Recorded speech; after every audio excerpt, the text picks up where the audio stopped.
बिस्मिल्लाहिर्रहमानिर्रहीम। अस्सलाम वालेकुम फ्रेंड्स, कैसे आप लोग। वो खबर, वो न्यूज़ जिसका आपको बहुत शिद्दत से इंतज़ार था, वो खबर आ चुकी है। सऊदी गवर्नमेंट की तरफ से ऐलान कर दिया गया है वो अफराद जो सऊदी अरेबिया के अंदर हैं या सऊदी अरेबिया से बाहर हैं, उनके तीन तीन महीने के लिए इकामे, हरूज और एग्ज़िट रीएंट्री यानी छुट्टी एक्सटेंड कर दी गई है। डिटेल आज की वीडियो में, तो आइए चलिए वीडियो को लास्ट तक देखिएगा।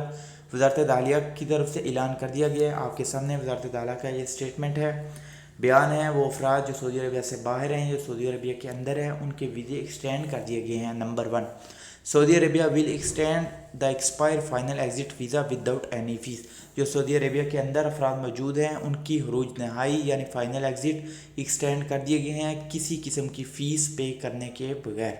नंबर 2, सऊदी इकामा will be extended for 3 months who are outside the kingdom and exit reentry without any fees. Saudi Arabia से बाहर जो अफराद हैं जिनके इकामे एक्सपायर हो रहे हैं 3 महीने के लिए किसी फ़ीस के बगैर एक्सटेंड कर दिए गए हैं, इसके साथ एग्जिट री एंट्री वीज़ा भी। Number 3, the extend of exit re entry for those who are outside the kingdom without any fees. जो सऊदी अरेबिया से बाहर अफराद हैं उनकी एग्जिट री एंट्री यानी छुट्टी मौजूदा 3 महीने के लिए फ्री एक्सटेंड कर दिया गया है। Number 4, the extend of exit re entry for those who inside the kingdom and did not go to home country due to COVID-19।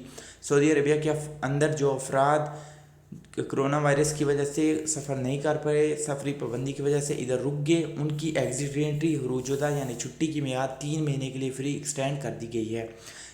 Number 5, Saudi इकामा will be extended for 3 months without paying dependent fees for those who are inside the kingdom.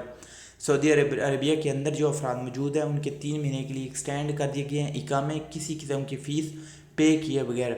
Detail बाद में आएगी, channel पर रहिएगा, channel को subscribe कर दें, bell notification on कर दें। बाद में आप लोगों के साथ शेयर किया जाएगा किस डेट के दौरान अगर आपके इकामे या एग्जिट एंट्री एक्सपायर हो रहा है तो वो एक्सटेंड किया जाएगा और क्या इसका प्रोसीजर होगा। थैंक्स फॉर वॉचिंग, दुआ में याद रखिएगा। अल्लाह हाफिज़।